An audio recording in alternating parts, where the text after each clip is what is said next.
Pete, let's go back to the very beginning. When did these two fellas, Lennon and McCartney, arrive in your life? That'd be 1959, early 1959. All because my mother wanted to open a club called the Casbah, in West Derby Village. And the two people who initially came over to see my mother, Mona, were George Harrison and Ken Brown, And they were playing in a band called the Les Stewart Quartet, who she wanted to open the club. That was the original plan. But anyway, when George and Ken came over, they basically explained to Mona that that wasn't going to happen, right? So George turned around and said, but I happen to know a couple of friends who aren't doing anything at the present moment. And they might be interested, because she did explain to them it is going to be a residency.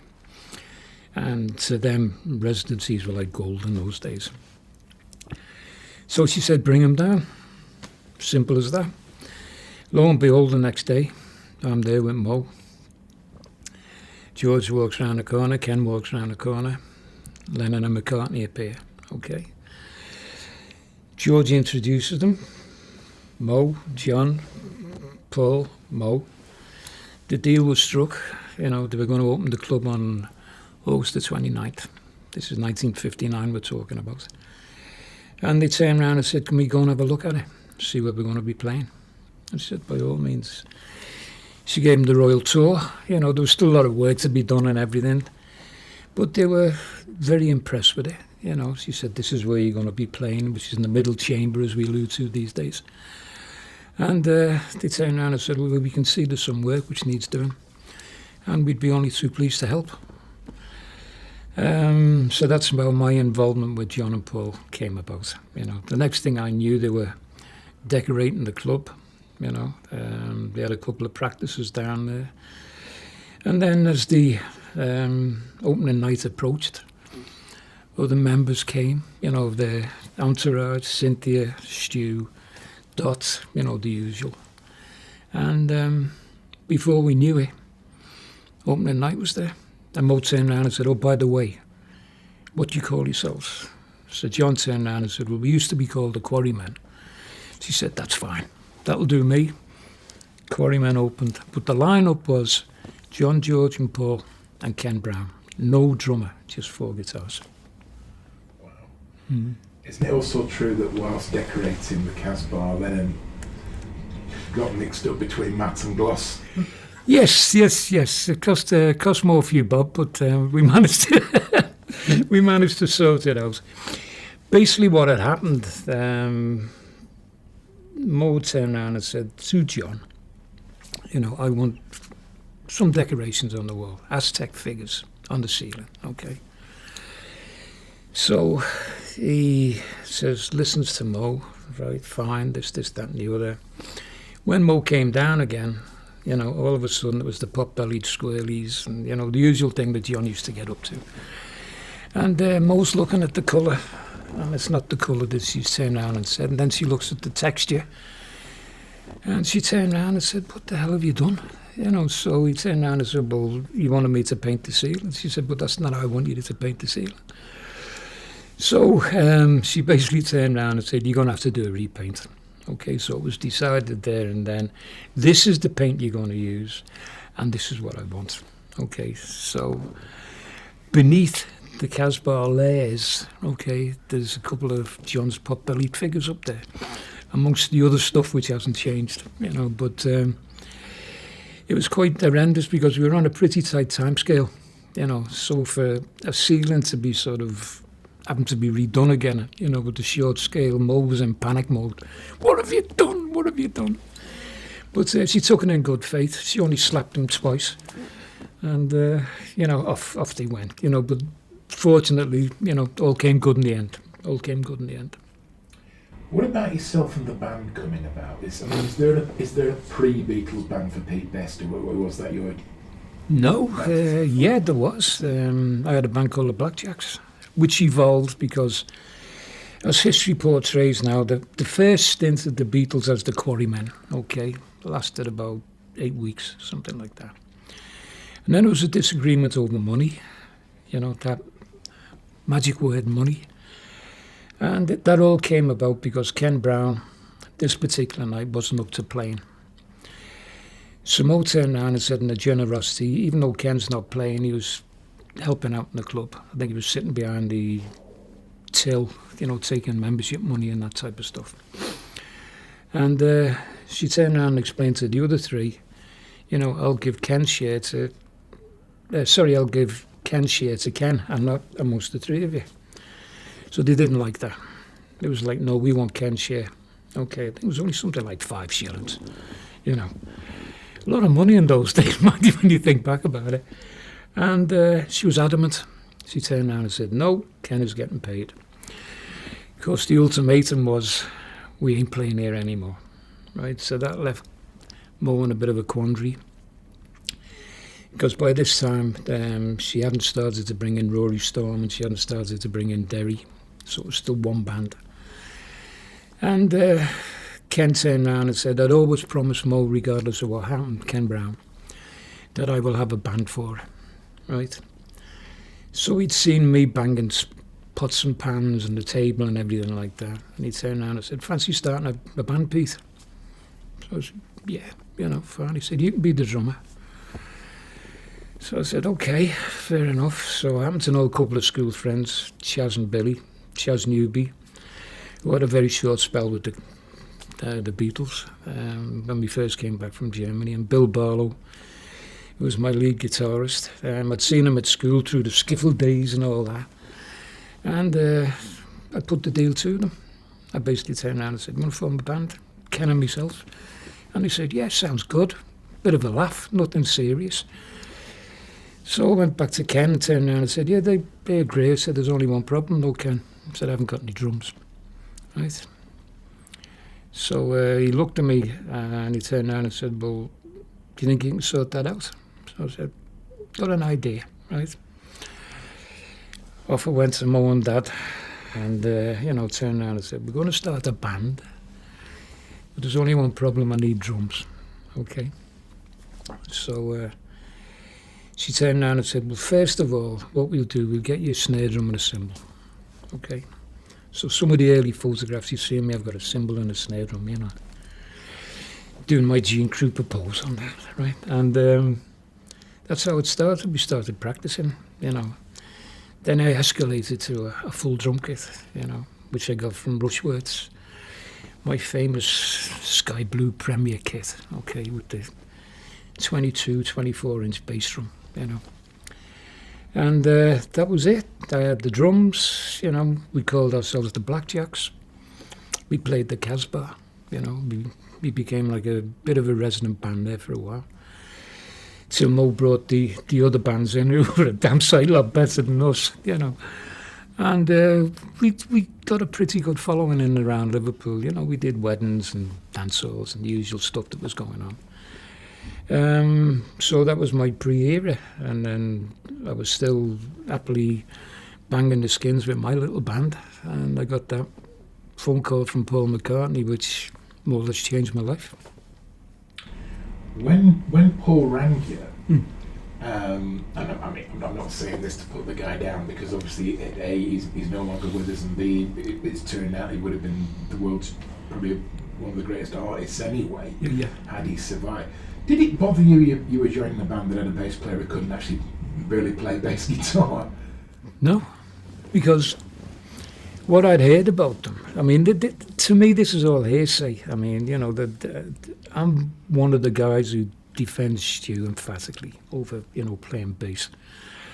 I know the story behind it. He was persuaded to buy the bass in the Casbah, right? John and Paul.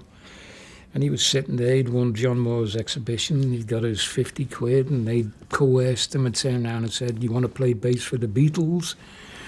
And he said, I can't play bass. He said, we'll teach you, right? So by the time I joined up with him again, she was a stalwart part of the band, okay? When I got the offer to join, that was the lineup, because the drummer Tommy had left. After he'd done the tour with Johnny Gentle in Scotland, he'd come back and he'd had a bust up with John. And he turned around and said, no, you know, and off he disappeared back to Garston Bottle Works and got on a squawk lift, and that was it, the last we saw of him. And I got the phone call, so of course when I went down, and I was a little bit, I suppose, bemused that they wanted me to audition, you know, because they'd seen me playing at the Casbah. But it was a case of, no, we want you to audition, right? So I went with my brother Rory, threw me drums in a taxi, went to the Wyvern Club, which later became the Blue Angel, and popped them up, and, you know, they all eventually came in. Paul was last as usual, and we blasted off about 6 numbers, you know, just house standards, Ramrod, 12-bar boogie, some of Chuck Berry's, you know, Johnny Kid and the Pirates, Shaking All Over, stuff that we were playing day in and day out, you know, no original material at that time. And it lasted about 10-15 minutes. They went away in a corner, a little bit of a huddle. Bass sounded great to me, you know, listening to it, the whole little band sounded great, you know. And they came back, and as they came back, Alan Williams came in. And they turned around and said, Alan, meet the new drummer, right? So I went over, you know, even though I knew Alan, you know, from the Casbah, I'd been down, I'd seen him in the distance, you know, facing the mad crowd, you know, and it was a little bit like, what's he doing down here? And he'd been down there clocking me, you know, so he knew what it was about. So he turned around and said, the reason for the audition piece, right, we knew what your capabilities were as regards a drummer, he said, but we had to audition you, right? We were worried that you may ask for more money, okay? So I said, well, I haven't asked for any money at the moment. So he said, yes, that's a good point there. So it was very much a case of, you know, at that stage, it was like whatever we earn gets split 5 ways, you know, with Alan's so-called percentage taken out, if and when he ever got it. And that's the way we worked, you know. A couple of days after that, we did one run-through at the Jacaranda, you know, famous photograph holding the mic on the broomsticks, Dot and Cindy, like, you know, loyal fans. And we did that, and that was our practice. And a couple of days after that, we were on our way to Hamburg. I've got to ask you about Hamburg, because surely for 5 lads from the same port town to suddenly be told that at your age, as young as you were, you're going to play Hamburg. Was it not a bit like being told you've got to book in on Mars to some degree? Was initially, yeah. I mean, even when Paul turned around and said, you know, we've got Hamburg, and I was like, huh? You know, I'd heard about it, but it was like, God, we're actually going there, you know. And of course, as history portrays now, it was like, you know, I think our recognition that Hamburg was, you know, Liverpool had been bombed, Hamburg had been bombed. Hamburg was a port, Liverpool's a port. We're Scousers, they're Hamburgers, right? So we got over there. And then, of course, it was just like chalk and cheese, you know, compared to what was going on in Liverpool at that time. You know, the pubs closing at 10 o'clock and all that kind of stuff, licensing hours. And, you know, neon lights in Liverpool at that stage were like, you know, if there ever were any. But of course, when we got to Hamburg and we had the Reeperbahn strip, right, the whole approach down to the Große Freiheit where we ended up playing, just totally, you know, it was like Blackpool prom to us. You know, Blackpool lights with music.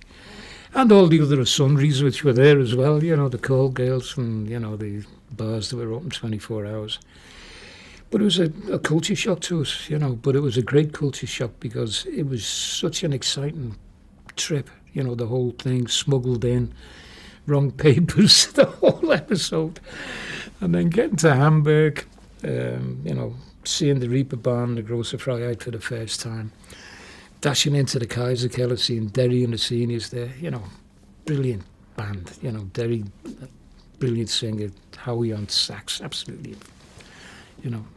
I'd seen them at the Casbah because they were one of the house bands at the Casbah. And, you know, we dashed into the Kaiserkeller down the steps thinking, this is where we're going to play.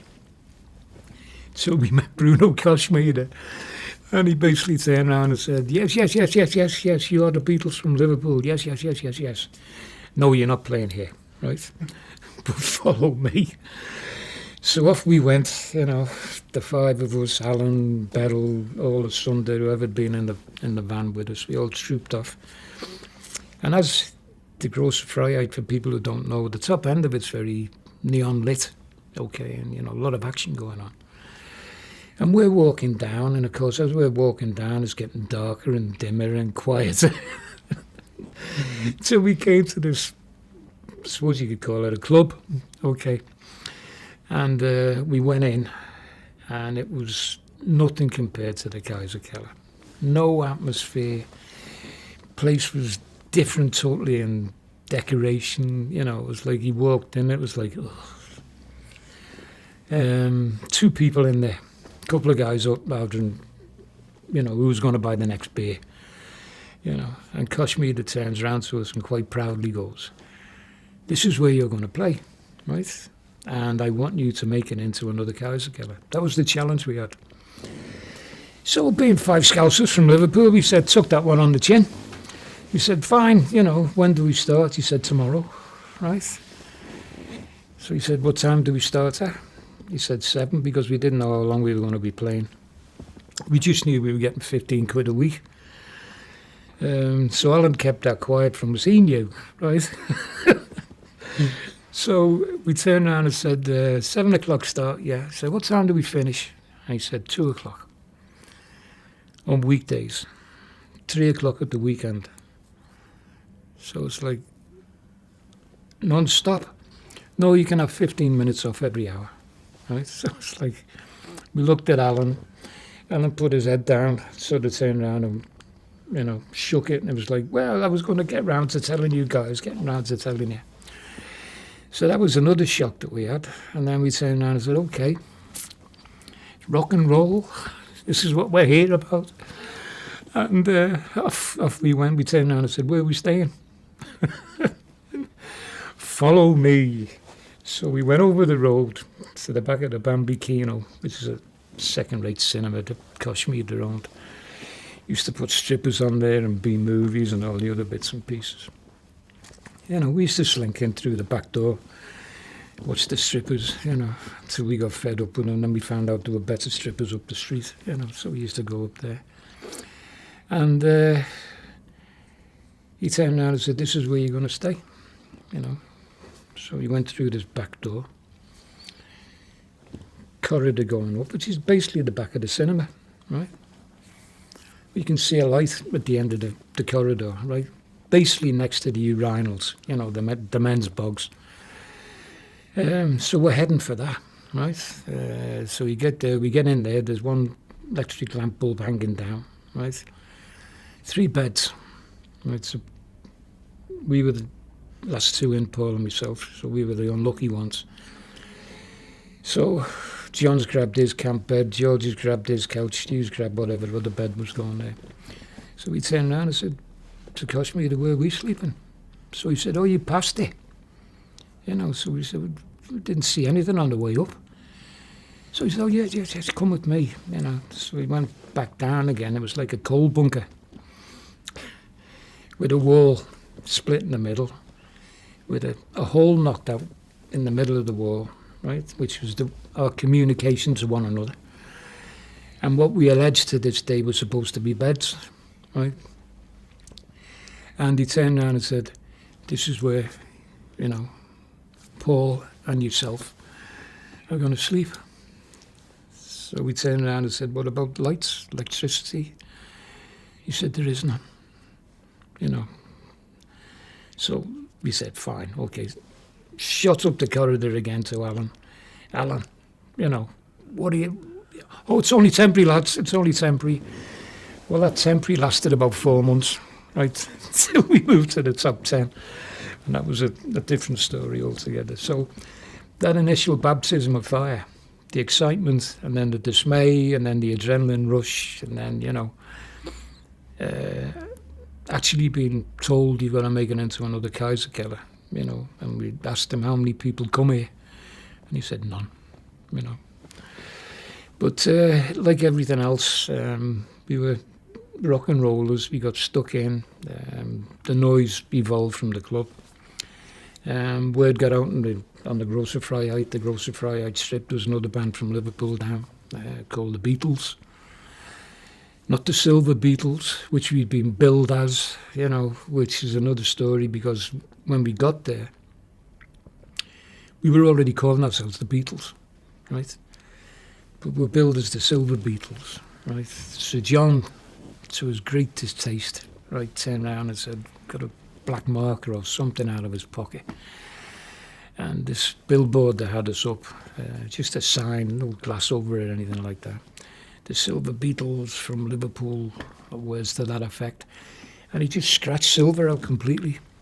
And he turned around and said, we're the Beatles. Okay, not the Silver Beatles, we're the Beatles. And from there on in Hamburg, we were the Beatles, or the Verrückt Beatles, or Beknack Beatles, whatever way you wanted to call it. And that was our baptism to fire. Word got out on the street, there was another band. They're pretty good, and people came to see us. But unfortunately, what we didn't realise, Kashmir was comparing us with Derry. And you see, Derry was Little Richard personified. They're all over the stage, Howie with his sax and everything. The band was vibrant, Derry was the front man, he kept everything ticking over. We were quite stoic, we were standing there playing drums and, like wooden statues, singing. The only saving grace was the repertoire we had, which involved harmonies and that. So Kashmir came up one night and he'd listened to us and he said, yeah, the music's good. He said, but you must mock show, so like mock show. He said, yes. Derry jumps around, this, that and the other. So by this time we'd been there about a week. So we turned around to one another and said, okay, we'll bloody well mock show, right? So it was just like every stupid damn thing we could think of. But it became our trademark, right? We used to stamp our feet. When the beat came along, emphasise the beat. John, in What I Say, would jump off the piano, right? Split his kecks every night. Mutsy'd sold them up in the box while we were having a 15-minute break. Crazy, mock fights on stage. Jump off the stage, pretend to fight with the audience, go and split someone up who's dance with the girlfriend. The crowd loved it. Okay, so it was basically a case. Kashmir was over the moon. He's got the Beatles acting like nutters on stage. The crowds are coming to the Casbah, to the Indra. He was rubbing his hands. Okay, go and see Derry at the Kaiserkeller. They'd finish. They'd run down the road to the Indra, see us. We'd finish. They'd run back up. Same crowd, milling backwards and forwards. Kashmir's rubbing his hands. Oh, great. Till we went over there one night and the place was closed. And we didn't know about it, but apparently the main complaints, there was an old lady lived upstairs, okay?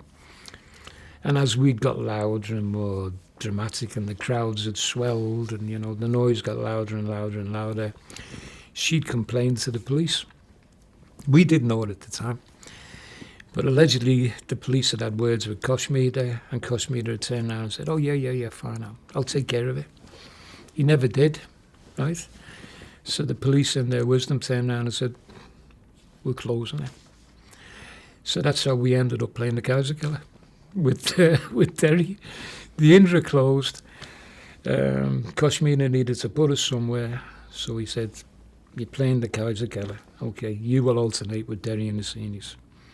So the Kaiserkeller became Derry and the Seniors and the Beatles, till Derry and the Seniors went home. Presumably, playing for 7-8 hours yeah. weekends must do a hell of a lot for your bonding together as a great rock and roll band. Very much so. We didn't realise it at the time, to be quite honest. But it was just like, I suppose you could turn around and say 7 hours practice every night. We'd never done that before. I don't think many bands in Liverpool had that facility anyway to perform like that. So we went from being be quite honest, a very mediocre rock and roll band. Okay. To this tight, frenetic, wild, savage sounding Beatles, you know, a great rock band. And this was because of the playing relentlessly every night. The show developed, our persona developed, our charisma as a band developed, the showmanship developed within, the vocals became stronger, so everything was working for us. So as I remember Howie, when he went back home to Liverpool and he played the Casbah and he spoke to Mo, and he turned around and said, Mo, he said, when the Beatles come back home again, he said, you won't recognise them. He said, they are absolutely brilliant. He said, watch out, you know.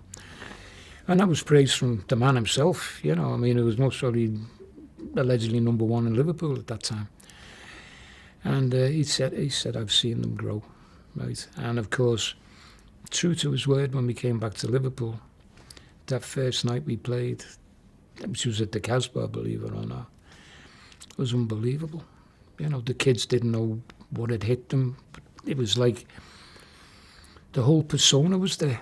You know, our leathers, our long hair. If you look at it now, it's, you know, it's long, but not by comparison to today, or what it went through later on. But, you know, the black t-shirts, the cowie boots, the leather jackets, that defiant arrogance that we developed over there. And, of course, this powerhouse sound, you know. And it just basically captivated the kids in Liverpool. So basically overnight from the Casbah, Beatles were the name on the street. You know, everyone wanted them. Now, your Hamburg travels were cut short when they found out George's real age. Sure. Also, yeah. I believe there's a little story as well regarding something you and Paul did that you just thought was hijinks and went a lot further, basically. Well, we do. To us, it was hijinks at that time, but we didn't realise that we'd have upset Kashmir that much. Okay. Because as he turns around and says, we've turned around and said, we got a better deal, and this is the way we look at it. Okay. And it's basically, again, it's money orientated and it's a better club, right? We knew that Tony Sheridan was playing around the corner at the Top 10 club on the Reeperbahn, okay? Which most probably at that time was regarded the number one club in Hamburg. Tony was playing there. It was an idol to us. We'd seen him on Oh Boy. And when we found out he was playing round the corner, there's a TV star playing it, you know, so we used to run round the corner and watch him. And of course, we'd sit there and, you know, laid back, you know, and our leathers looking at him like that. We're the Beatles, you know, we're round the corner. And of course, Tony recognised us eventually. He came over and the bond grew between us. And what transpired was Echo had heard about the Beatles at the Kaiser Keller and thought it'd be great to put the Beatles and Sheridan together in his club. So he's got the two biggest draws in Hamburg together under one roof. And he did that. He offered us more money, better living accommodations, which had a lot to do with it as well. And just the whole deal was great to us at that time. You know, better mics, everything. You know, the club we went in, loved the club, atmosphere in the club, the way it was run. So we said, yeah. And when we went back and told Kashmir, you know, he defiantly turned around and said, well, if you move to the top 10, you will never play Hamburg again. And we basically turned around and said, we're the Beatles, you know, up you. Because that's how we'd grown in stature, you know. It was like, no, you don't walk over us anymore, we're the Beatles, you know. And, you know, we went, little did we know, he meant that we weren't going to play Hamburg anymore. So all of a sudden, mysteriously, George suddenly gets picked up by the aliens, Polizei, and sent home for being underage, couldn't play after 10 o'clock, which is the Ausweis. All kind of stuff like that, you know. Just make it really hard for the band to perform. And then when we moved to the Top 10 club, the night we were there, Paul and I were still in the black holes of Calcutta, right? The cold bunkers at the back of the Bambino. And we went to get our stuff.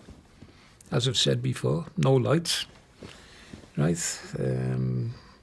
So we had condoms on us. Okay, we stuck the condoms out, stuck them on the wall, lit them, they spluttered. Okay, no intentions of burning the damn cinema down. You know, it just gave us enough light to basically throw what meagre belongings we had after 4 months there, you know, left, to throw it in a suitcase and disappear off to the top 10. Don't know more about the fact that it had charred the walls. You know, it was just like, fine, hadn't done any damage. It was out, you know, and off we popped. Of course, we played the top 10. The next morning we wake up. Well, we didn't wake up, we got woken up by 2 policemen, right, from the Davidstrasse police station. Dragged off down there, didn't know why. Basically, when we got there, they basically turned around and said, well, yes, we're charging you. There's a charge against you that you've attempted to burn the Bambino down. So we turned around and said, what? So he turned around and said, yes, Bruno Koshmidas turned around and said that you, Herr McCartney and Herr Best have tried to burn the Bambino down. So we turned around and said, well, that's a load of BS there. Stu was there with Astrid because he'd seen what had gone on.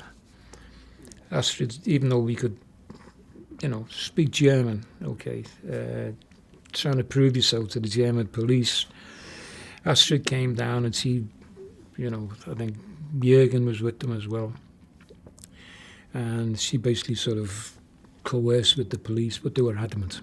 It was like, no, you're going home. What we didn't realise was that we were going to be deported, but we were going to spend time in Hamburg jail. Got in the police cars. Next thing we see, these massive grey gates with spikes on them. Hamburg jail, Hamburg prison. Okay, where all the heavy offenders go and everything. Paul and I are wheeled into there, right? Upstairs, second floor or third floor or something like that. And we're put in a cell, you know, the proper prison cell with bars, and, you know, and everything. And a window in the wall, and we're looking out, and it's looking into a courtyard where there's, you know, prisoners walking around. The usual, you know, typical, I suppose you could turn around and say, prison scene, you know, warders there with all that.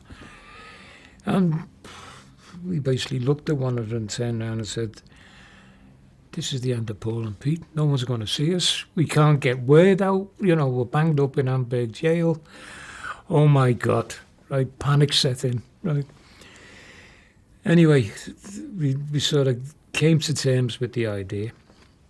Turned around and said, the best thing we can do. We'd been up since crack of dawn, hardly any sleep, you know, and the grill and everything else. There were beds in there or bunks in there. And we just basically laid on the bunks, right, with our shoes on. Well, the next thing was this warder comes hurtling in, right? You know, God knows what he was yelling at us, like, but it sounded nasty anyway. But the top and bottom of it was, you can't lie on the bunk with your shoes on, right? So we had to take our shoes off, right? And then the next thing was, they came back in again, been in there about 3 or 4 hours, you know, started to get pretty dark. Because it was December, end of November, December. And the next thing we knew, we were on our way to the airport. Getting flown home, courtesy of the German government. But only to London, right? So when we landed in London at the airport, we tried to speak to the British Embassy. We couldn't. We'd done a runner to try and phone them. We'd been yanked out and basically stuck on this plane like convicts, you know.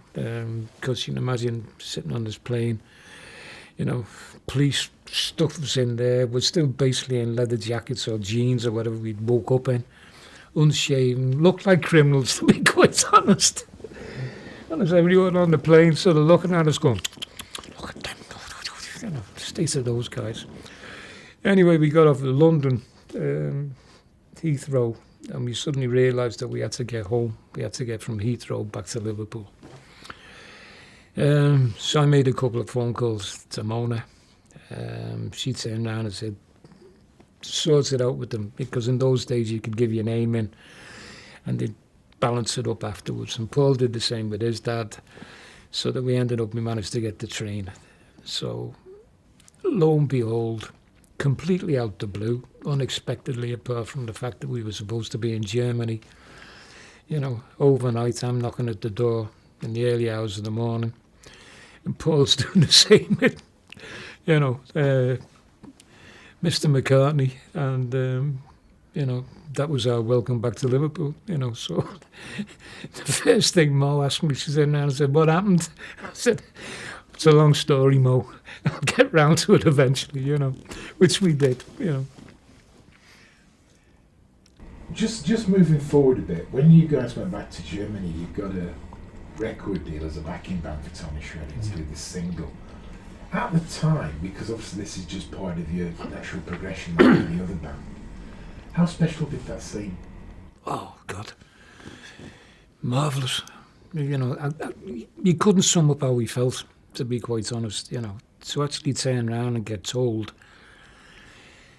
by Peter Eckhorn that the biggest record producer in Germany is coming to watch the band, like Bert Kempfert, Wunderland by Nacht. And came and watched a couple of nights, and requested a couple of songs, which in fact ended up being on the albums and parts of the releases. And then to basically have a conversation with him where he turns around and says, I want to sign you. Like, we thought Polydor, the biggest label, and it could have been the biggest label in the world for all we called, and it was just like common sense went out the window, to be quite honest. It was very much a case of, where do we sign? What are we signing for, etc., etc. And it was only afterwards when we recorded, we realised that we were getting paid a session fee, and, we'd had the bums rush. That was it. So, the consequences that we were supposed to go back and record at a later date, with Tony and Roy Young. When Epstein came on the scene, he annulled that pretty quickly, But that, be quite honest, that initial feeling of actually getting signed and actually having the record out, my Bonnie, with Saints on the back, even though we were anonymously called the Beat Brothers, right? Not even the Beatles at that stage. But it was like, no, that's us, So, of course, when we came back, we were billed as Polydor recording artists, record released by Bonnie, which was great for us, great for our egos, but it was just a fantastic feeling to know they had a record contract, because nothing like that had happened to a band in Liverpool. So, for want of a better question, how does this man, Mr. Epstein of Nems Music, with his tailor-made suits, find these leather-clad scruffs? How does he find them? Right, that's there's conflicting stories about this, but the one which I think most probably runs true to course is the fact that, when my Bonnie came out, and Bob Wooler, God bless his soul, had plugged the heart and soul out of it at the Cavern. Dinner time sessions, evening sessions, Beatles release, come and get it at Nems, this, that and the other. So a guy called Ron Jones has apparently went down to see Epstein. Or not to see Epstein, he went down and Epstein wasn't stocking my Bonnie. And he basically turned around and said, have you got my Bonnie by the Beatles? So Epstein turned around and said, who are the Beatles?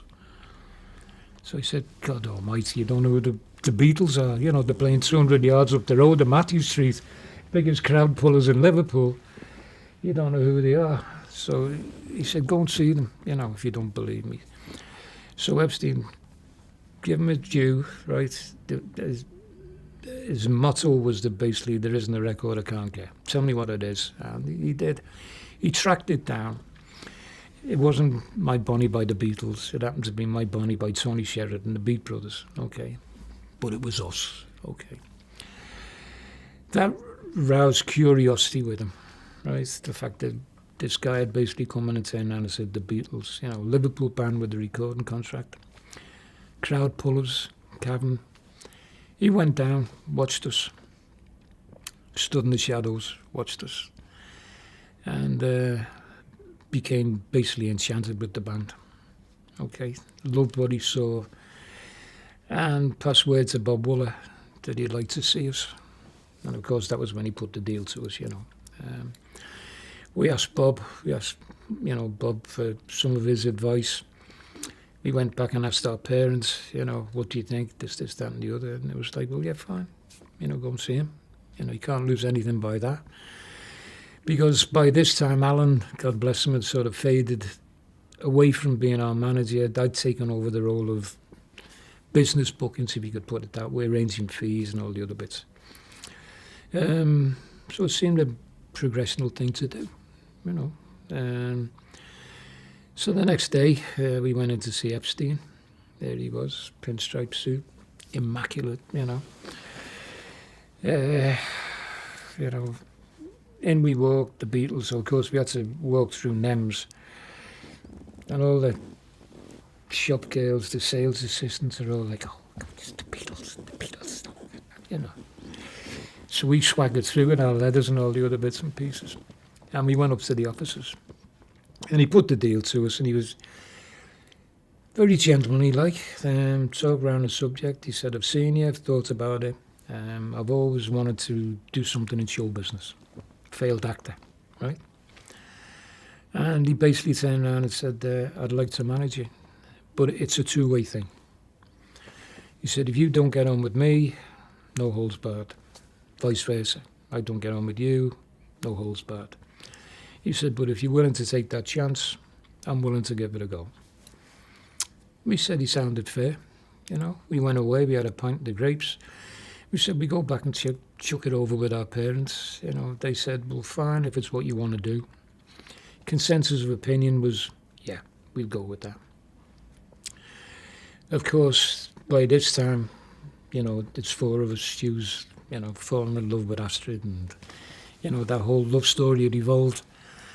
So we went back to see Epstein, and basically turned around and said, unbeknownst to him, we'd basically sort of sat in the grapes and turned around and said, yeah, owns a record store, drives a big Zodiac car, money, he can do things for us.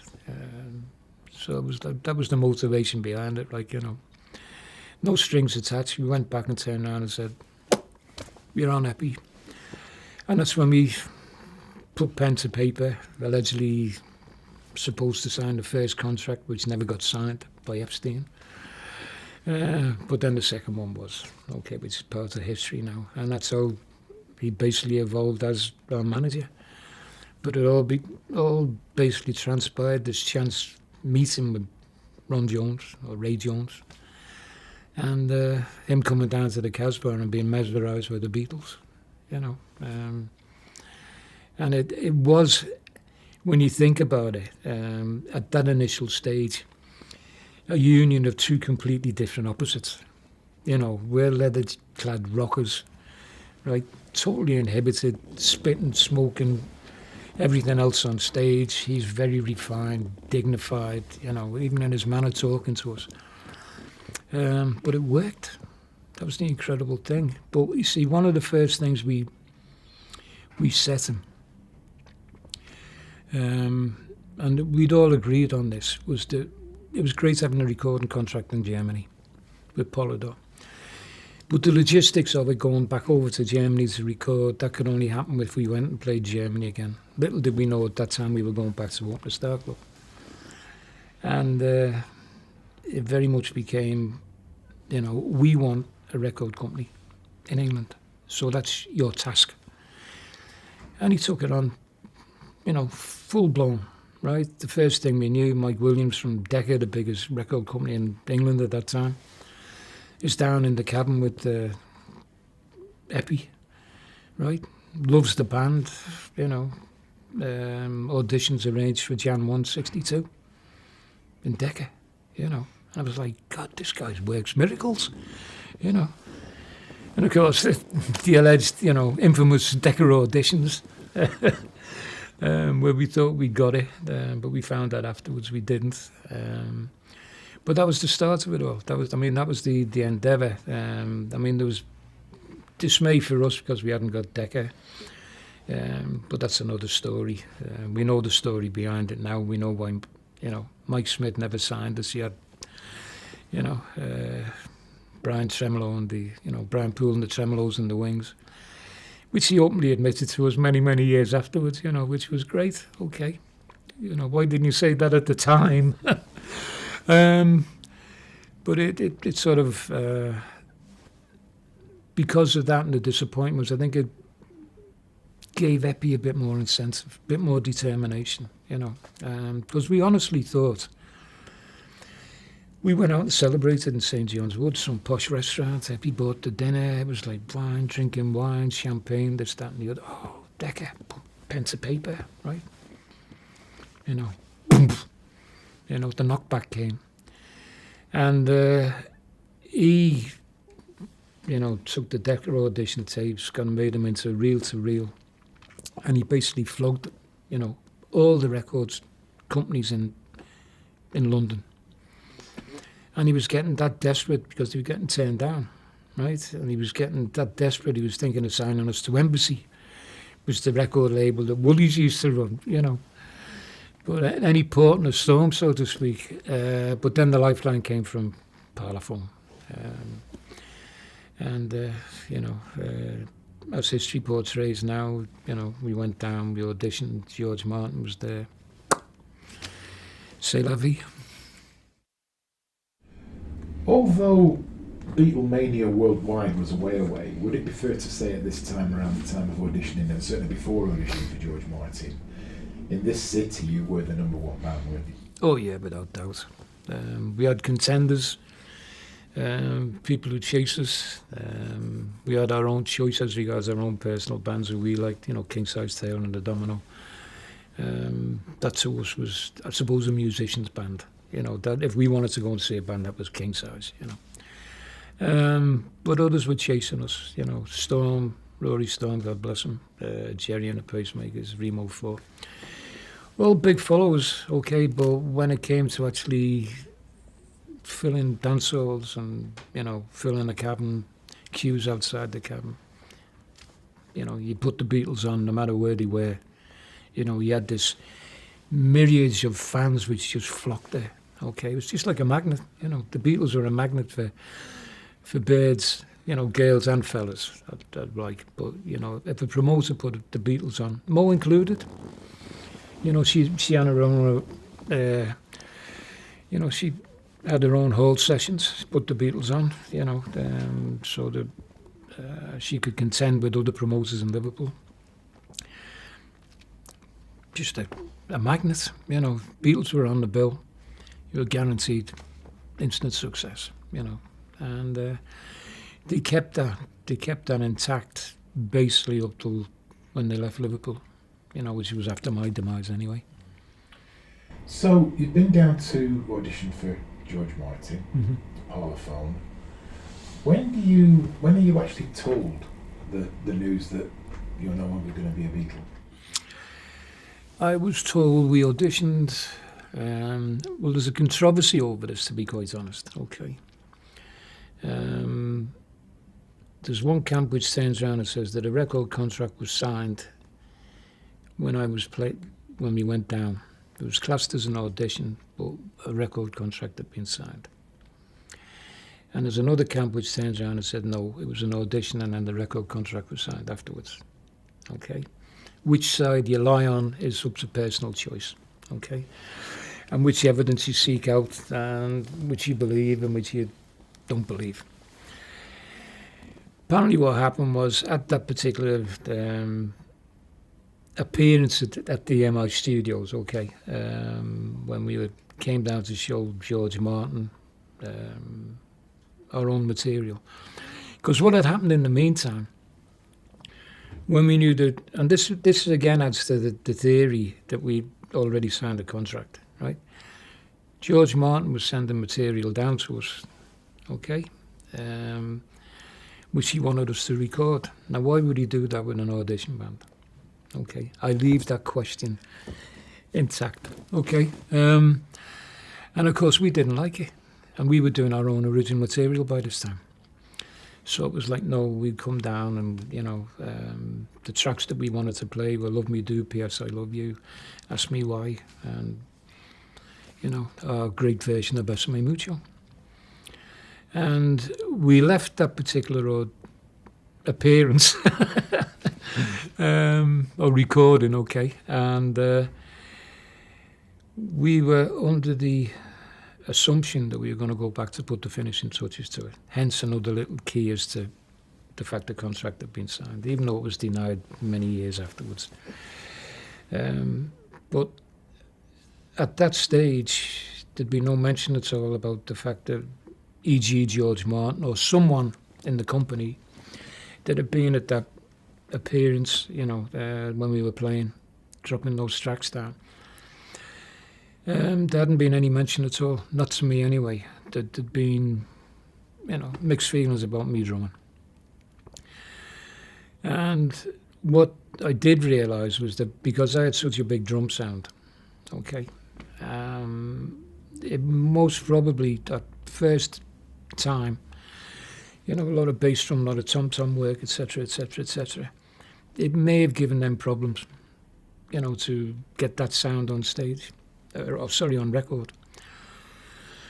What was said, I don't know, I wasn't there, but the hindsight of it was that basically in August, we were supposed to go back to put the finishing touches to it in October. September, October. And in August, around about the 15th of August, I was called into Brian Epstein's office, played the night before, the Cavern. Asked John whether he wanted to lift home. Neil was the roadie at that time. And, rather strange, because John normally jumped in the van and went back to my place, so we dropped him off at, Aunt Mimi's. And he said, no, I'll make my own way home. Don't know more about it. Epstein wanted to see me the following morning. And I thought no more about that because I'd had business meetings with Epstein. He was green as regards the business, green as regards promoters. So he used to basically pick my brains. Anything where he had a query about, he'd basically turn around and say, Pete, what's this promoter like? What's the price we should ask? Should we up the money, this, that and the other? And I just thought, another session like that, And when I got there, and I got into the office, I suppose that's when I became a little apprehensive about what was going to happen, because Brian wasn't his normal cool, calm, placid self, not like, oh, you Pete, come in, have a coffee, this type of stuff. He was very reticent, and he basically talked around the subject for a while and then turned around very apologetically, I suppose that's the word, turned around and said, Pete, he said, I have bad news for you. He said, the boys want you out. And it's been arranged that Ringo will join the band on Saturday. And of course, that was the bombshell, because I'd had no forewarning at all about this. All this had been going on behind closed doors. And at that stage, because of, I suppose you'd turn around and say you're shell-shocked, I was trying to think, what have I done wrong, what's the reason for it? And you basically turn around and say, well, they feel Ringo's a better drummer. And as I've always turned around and said that was a matter of opinion, because I was rated along with Johnny Hutch to be one of the, top drummers in Liverpool. But again, that's food for thought. And everyone has their own opinion about that, So I went away. And it was only when I got back home to Mona, and I explained the situation to Mona, the reality of the situation hit me. Because what I'd agreed to was that I would play 2 gigs before Ringo joined the band on Saturday. One at Chester Ballroom and somewhere else. Details, it doesn't make anything at the moment. But when the reality of the situation hit me, and I got home, be honest, I cried. I broke down. I'd put 2 years of my life into this band. And basically on the cusp of just, first record release, which we hoped was going to do great for us, it was snatched from me. And Mo turned around and said, well, I'm not happy with that. I'm not happy with the, the reason. So she tried to talk to Epstein. Epstein wouldn't answer the phone, which was fair comment, we didn't know what Mo was going to, lay into him about or ask him about. So she took the bull by the horns and she spoke to George Martin.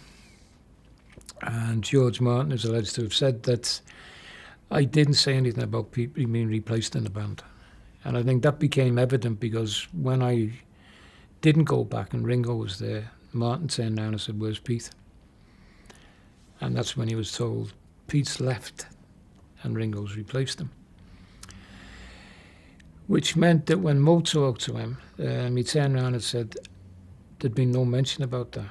He said, basically what we'd intimated, because of Pete's drumming and the sound, we were used to session men, which had just come in, the economics of the situation, play what we wanted, knew exactly how to record them. They were in and out, okay? And he said that's what we meant, okay? Till we adopted Pete's style, you know, which was a two-way thing. We adopted to Pete's sound and he adopted to the way we wanted to record it, etc., or what we could record. So there was a compromise. He said we'd use the session drummer, right? But don't affect the image, okay? There's no need to replace Pete. He said because I knew what a focal point and how important Pete was to the band, you know. He said, but somewhere in transcript, that's been taken out of context. And, you know, it's been used that I wasn't a good enough drummer, hence Ringo's come in. Hence you get all the grey area and the energies and the enigmas and all the stories evolve. But that's apparently what George Martin said. If we go fast forward now to the 90s, Pete Best, that original drummer of the Beatles, that helped build their following in this city and in Hamburg, suddenly appears on a Beatles album called Anthology Volume 1. How did that feel for you? Total shock, to be quite honest. I mean, in hindsight, people are most probably going to turn around and say, oh, blasé about that, like, you know, because I never thought it was going to happen. There'd been so many projects which the Beatles had done, the BBC tapes, record releases, old, you know, stuff all over the world, which, you know, you could have been on, but you weren't. You know, not by my choice. You know, it was like, no, it could have earned a few more bob off that as well, but, you know, it never happened. So there were rumours, yeah, you know, they're going to play some of the old stuff on. It was like, yeah, fine, you know. It was another one of those, yeah, if it happens, you know. But it became a little bit more realistic when I got a phone call from Neil. It was by this time was, you know, head shebang at Apple, like, you know. And, you know, we'd remained friends over the years. You know, business didn't come into it. You know, he didn't talk business, I didn't talk business. We were just mates. And he phoned me and he turned around and said, Pete, he said, they are thinking about using some of your old material on the Anthology 1. And how do you feel about that? So I said, well, fine, I've got no qualms about it. So he said, okay. He said, with the number of tracks at this stage, he said, it might be 1, he said, it might be 10, it might be 2. He said, we don't know. He said, the final decision hasn't been made on it. So at that stage, he turned around and said, you will get an offer from Apple. Okay, the offer from Apple came. Would have been Apple. I needed lawyers to look at it, right? Legal lawyers. They battered out a case with Apple. And it ended up that I was on, I think, 7 or 8 tracks with Apple. My Bonnie. And it was great. After God knows how many years, 62 to 1990, or 94, 95, you know, I got some royalties from work I'd done with the Beatles. Total surprise, but a very much appreciated surprise, okay, because of that gesture from them. And the recognition they gave me, I think out of 60 tracks on the album or something like that. You know, don't quote me because there's anoraks out there who'll turn around and say, no, it wasn't, it was so many tracks. You know, being on about 9 or 10 tracks out of Anthology 1 was, you know, pretty good slice for me to, you know, lay my claim for the work I'd done with them. And it was nice, you know. It was even nicer when I realised the first royalty check bounced on the floor.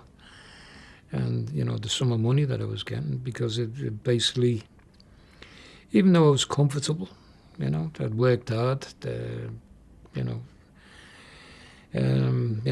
done my own thing, you know, provided for my family, you know, very proud of the fact that you know, bought your own house and all this type of stuff and raised a family without my kids even knowing for a very, very long time who I was, okay, till they went to school, and then that's another story.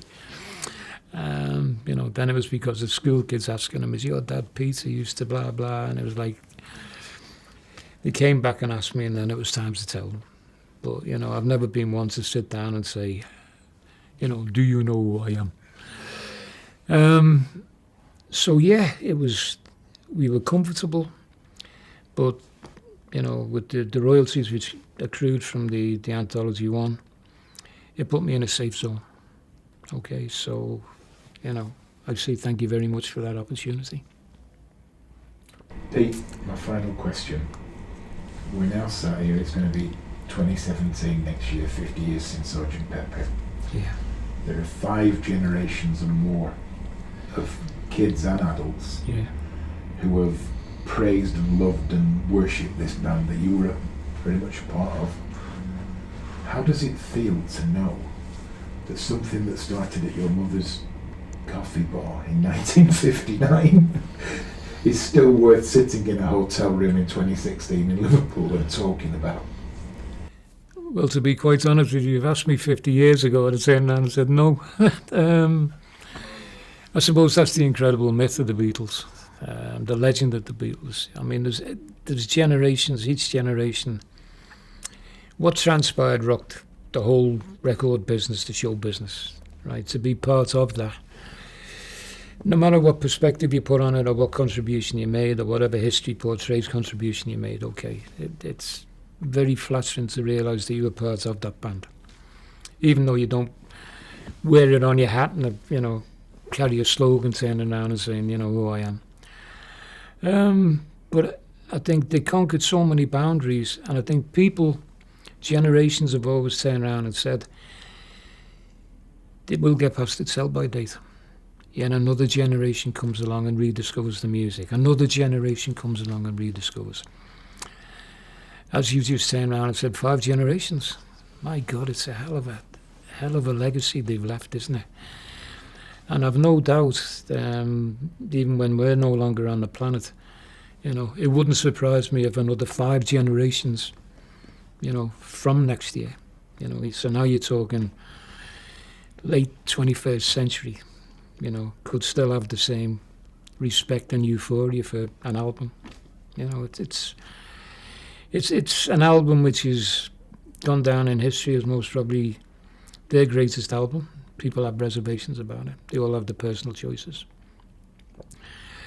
But even to this day, the charisma and the excitement that the name Beatles creates, not just in Liverpool, worldwide, no matter where you go, Mexico, South America, Japan, Germany, you name it, you know, a little island in Samoa somewhere, you know, you mentioned Beatles and it's the euphoria. That is, I mean, that's the legacy they've left, you know, and whether anyone will ever top that legacy, God only knows. But it's a hell of a legacy, you know, and it's wonderful for me to have been a small part of that. Hey, thank you. Thank you. Thanks very much, man.